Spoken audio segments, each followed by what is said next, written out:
Assalamualaikum warahmatullahi wabarakatuh. Kami dari kelompok 14 akan mempresentasikan hasil diskusi dari kelompok kami, yaitu studi kasus pada perusahaan Multistrada Arah Sarana dan perusahaan Mustika Ratu. Kami dari kelompok 14 yang beranggotakan saya sendiri, Cynthia Dewi Kusumaningrum, dan rekan saya, Lilik Malihah. Analisis yang pertama yaitu analisis rasio keuangan Multistrada Arah Sarana. PT Multistrada Arah Sarana adalah perusahaan ban yang berdiri sejak tahun 1988 di Indonesia. Multistrada memproduksi ban untuk kendaraan roda 2 yaitu brand Corsa dan untuk kendaraan roda 4 yaitu brand Arciles. Melalui kedua brand tersebut, Multistrada berpartner dengan Paris Saint-Germain sejak tahun 2016. Kasus yang pertama yaitu kasus akuisisi Multistrada Arah Sarana. Produsen ban asal Prancis Michelin mengakuisisi PT Multistrada Arah Sarana atau MASA pada tanggal 22 Januari 2019 melalui pembiayaan internal perusahaannya. Berdasarkan keterangan pers, Michelin mengakuisisi 80% saham Multistrada yang senilai 439 juta US dollar atau 6,2 triliun rupiah. Multistrada adalah produsen ban lokal yang mempunyai kapasitas produksi lebih dari 180.000 ton. Pada tahun 2017, penjualan bersih MASA tercatat sebesar 281 juta US dollar. Chief Executive Officer Multistrada, Peter Tanuri, meyakini Michelin adalah mitra yang tepat untuk mengakuisisi Multistrada menuju era baru dan mendorong pertumbuhan perusahaan ke depan, serta diharapkan akan memberikan keuntungan bagi seluruh stakeholder dan karyawan. Berdasarkan kasus tersebut, kami akan menganalisis mengenai kinerja keuangan PT Multistrada Arah Sarana sebelum dan sesudah akuisisi. Perubahan kinerja keuangan tersebut dapat dinilai melalui analisis terhadap laporan keuangan dengan menggunakan analisis rasio keuangan. Analisis rasio keuangan yang akan digunakan yaitu yang pertama, rasio leverage adalah rasio yang mengukur utang perusahaan. Rasio leverage juga digunakan untuk mengukur seberapa besar leverage keuangan yang ditanggung oleh perusahaan. Yang kedua yaitu rasio likuiditas. Rasio likuiditas adalah rasio yang mengukur penggunaan kas oleh perusahaan. Rasio likuiditas juga dapat digunakan untuk mengetahui kemampuan perusahaan dalam memenuhi kewajiban jangka pendeknya yang jatuh tempo. Yang ketiga yaitu rasio efisiensi atau rasio tingkat perputaran adalah rasio yang mengukur tingkat keefisien perusahaan dalam menggunakan aset-asetnya. Rasio efisiensi juga digunakan untuk mengukur seberapa banyak produksi perusahaan untuk setiap aset yang digunakan. Yang terakhir yaitu rasio profitabilitas adalah rasio yang mengukur tingkat pengembalian dari investasi yang dilakukan perusahaan. Rasio profitabilitas juga dapat digunakan untuk mengukur fokus laba suatu perusahaan. Yang pertama yaitu rasio leverage atau rasio total hutang. Rasio total hutang didapat dari membagi total hutang perusahaan dengan total aktifanya. Rasio ini menekankan pada peran penting pendanaan hutang bagi perusahaan dengan menunjukkan persentase aktiva perusahaan yang didukung oleh pendanaan hutang. Yang kedua yaitu debt to total equity ratio (DER) atau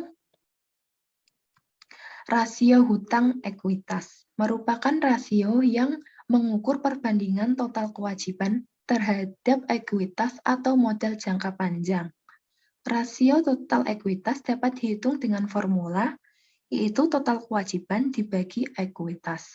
Nah, berikut ini adalah analisis rasio leverage berdasarkan laporan keuangan pada PT Multistrada Arah Sarana sebelum dan sesudah akuisisi. Dapat dilihat bahwa setelah akuisisi, yaitu pada tahun 2019, mengalami peningkatan dibandingkan dengan tahun 2018. Sedangkan tahun 2020 mengalami sedikit penurunan, yaitu pada DAR mengalami penurunan yaitu 0,86, tetapi nilai ini lebih tinggi dibandingkan tahun 2018. Sedangkan pada DAR mengalami penurunan yaitu 0,97. Hal ini lebih turun dibandingkan sebelum akuisisi. Setelah akuisisi, perusahaan telah meningkatkan nilai DAR yang tinggi, mengindikasikan bahwa perusahaan telah meningkatkan utang untuk memperoleh aset. Sedangkan nilai DAR yang tinggi juga dapat mengindikasikan bahwa perusahaan telah meningkatkan penggunaan utang dibandingkan ekuitas perusahaan. Nilai DAR yang tinggi akan memberikan keuntungan bagi para pemegang saham karena memiliki potensi yang tinggi dalam pengembalian ekuitas. Selanjutnya yaitu rasio likuiditas. Rasio likuiditas terdiri dari rasio modal kerja bersih terhadap total aktiva atau net working capital to total asset, yaitu rasio modal kerja bersih terhadap total aset yang didapat dengan mencari nilai modal kerja bersih terlebih dahulu, yaitu alat ukur likuiditas yang diperoleh dari aktiva lancar dikurangi dengan pasiva lancar.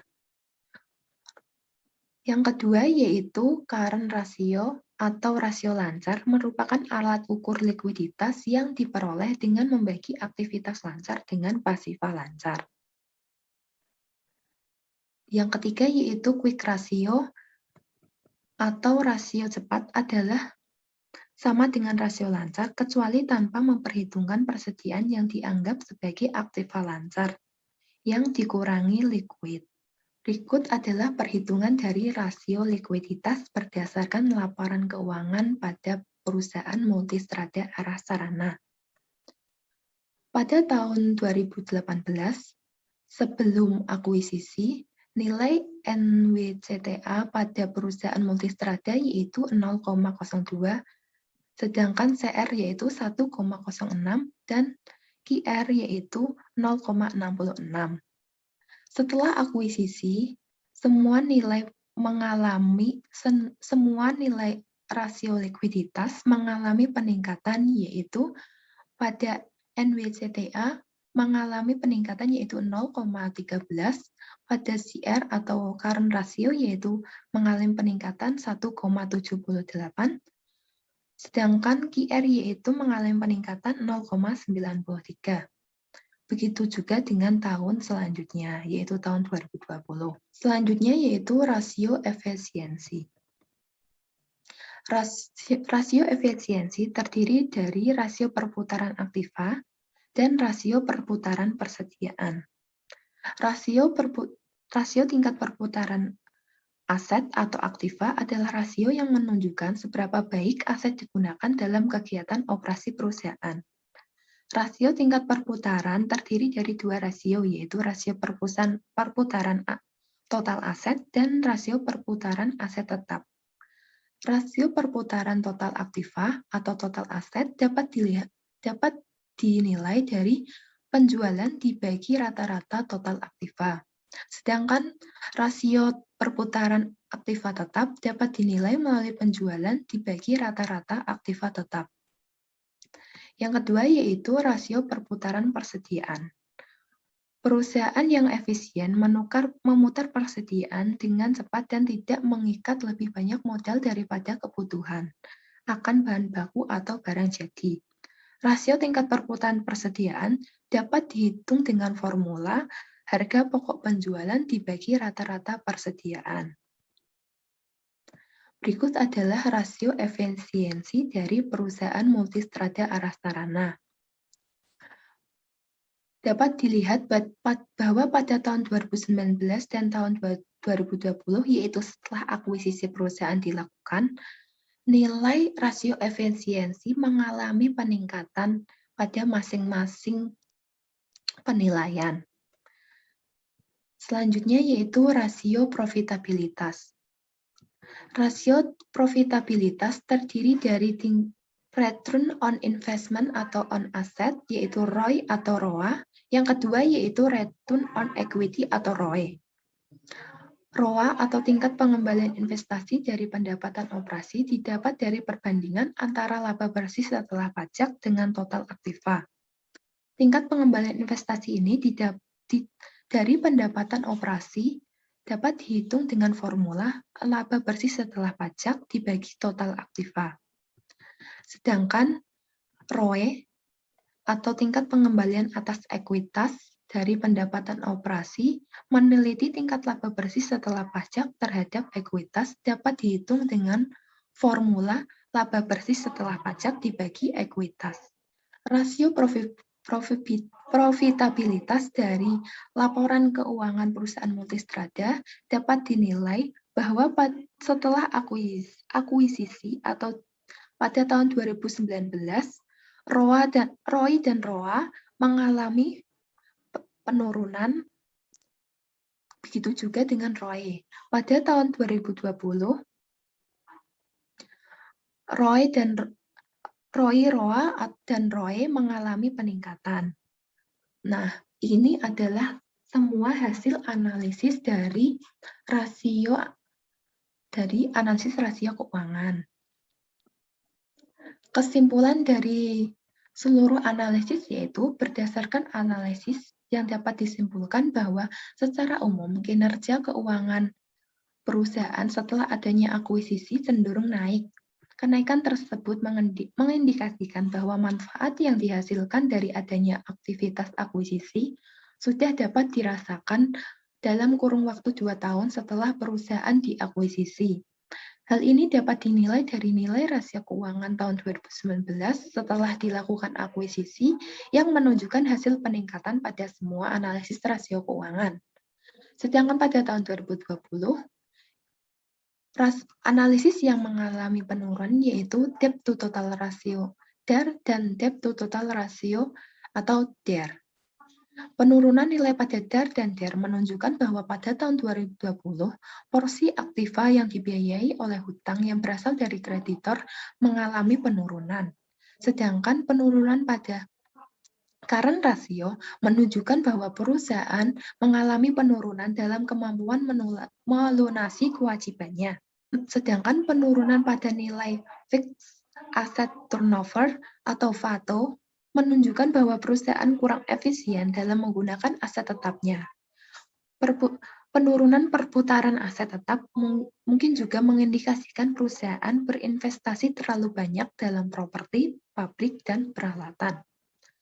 Secara keseluruhan, keputusan perusahaan untuk diakuisisi merupakan keputusan yang tepat karena keputusan akuisisi tersebut memberikan dampak positif bagi perusahaan. Sekian presentasi dari saya, presentasi kasus selanjutnya akan dilanjutkan oleh partner saya.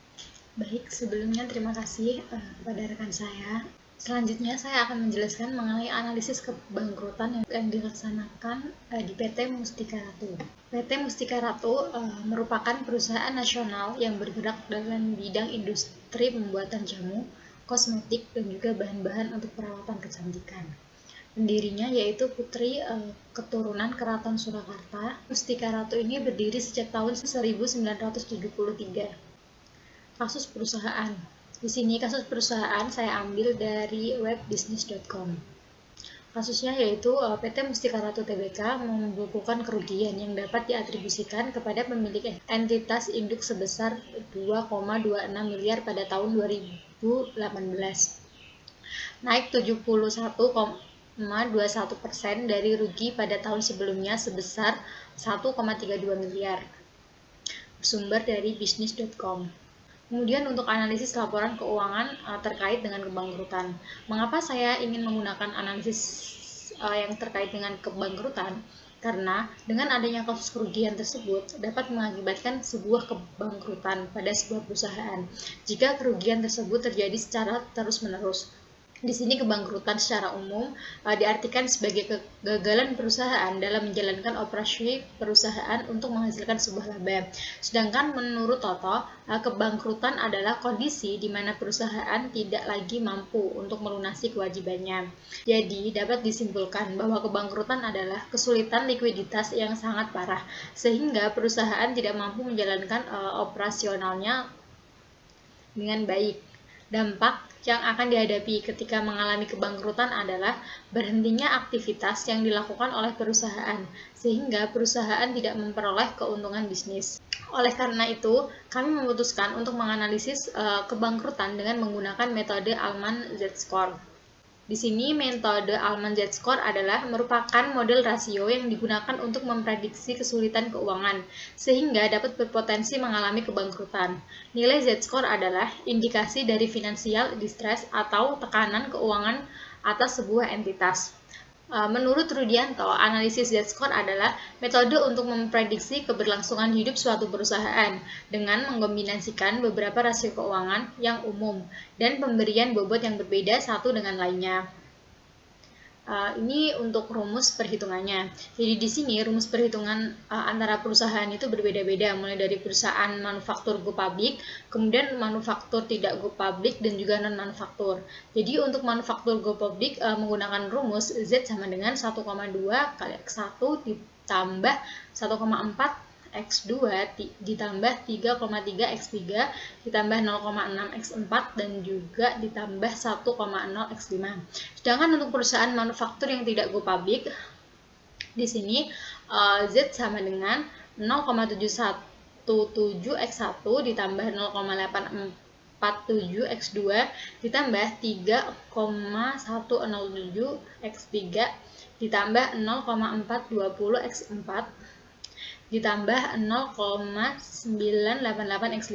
Sedangkan untuk perusahaan yang non manufaktur di sini Z sama dengan 6,65 X1 ditambah 3,26 X2 ditambah 6,72 X3 ditambah 1,05 X4. Untuk keterangannya di sini X1 berarti work capital to total asset atau sama dengan modal kerja dibagi dengan total aset. Kemudian untuk X2 di sini mencarinya yaitu laba ditahan dibagi dengan total aset.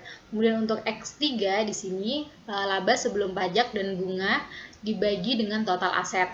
Untuk X4 sama dengan nilai pasar saham dibagi nilai buku hutang. Kemudian untuk X5 adalah penjualan dibagi dengan total aset. Dengan zona diskriminan sebagai berikut. Jika Z kurang dari 1,81 itu sama dengan zona distress. Kemudian jika Z lebih dari 1,81 dan kurang dari 2,99 ini masuk ke dalam zona abu-abu. Jika nilai Z-nya lebih dari 2,99 maka perusahaan berada dalam zona aman. Kemudian ini untuk analisis data perusahaan Mustika Ratu. Di sini saya mengambil laporan keuangan pada tahun 2017, 2018, 2019, dan 2020. Ini adalah perhitungan untuk mencari X1, yaitu dengan cara modal kerja dibagi dengan total aktiva. Kemudian untuk analisis data yang kedua yaitu mencari X2. Di sini rumusnya laba ditahan dibagi dengan total aset. Kemudian untuk mencari X3, di sini X3 yaitu laba sebelum pajak dan bunga dibagi dengan total aset yang diperoleh nilai seperti pada tabel. Kemudian untuk X4, di sini nilai pasar saham dibagi dengan nilai buku hutang. Sehingga diperoleh nilai seperti yang tertera di dalam tabel. Untuk X5-nya yaitu penjualan dibagi dengan total aset. Diperoleh seperti yang sudah tertera di dalam tabel. Jadi kesimpulannya di sini adalah selama periode 2017 perusahaan berada dalam keadaan aman, yaitu dengan Z-score 3,29. Sedangkan pada tahun 2018 di sini perusahaan berada dalam zona abu-abu, yaitu dengan nilai Z-score 2,97. Pada tahun 2019, perusahaan berada dalam zona aman dengan nilai Z-score 4,65. Namun di sini pada tahun 2020 perusahaan mengalami penurunan nilai Z-score. Namun perusahaan masih berada di tahap aman, yaitu dengan nilai Z-score 3,80. Jadi di sini kesimpulannya berdasarkan analisis yang sudah kami lakukan, di sini PT Mustika Ratu mampu bangkit dari keadaan keterpurukan yang terjadi pada tahun 2018. Hal ini terbukti dengan analisis pada tahun 2018 dan juga 2020 yang menyatakan bahwa perusahaan berada dalam keadaan aman. Namun hal ini tidak menutup kemungkinan perusahaan dapat mengalami penurunan kembali. Oleh karena itu, perusahaan harus terus dapat meningkatkan penjualan, pengurangan beban usaha, serta meningkatkan nilai aktiva perusahaan. Cukup sekian yang dapat kelompok kami sampaikan. Kurang lebihnya kami mohon maaf. Wassalamualaikum warahmatullahi wabarakatuh.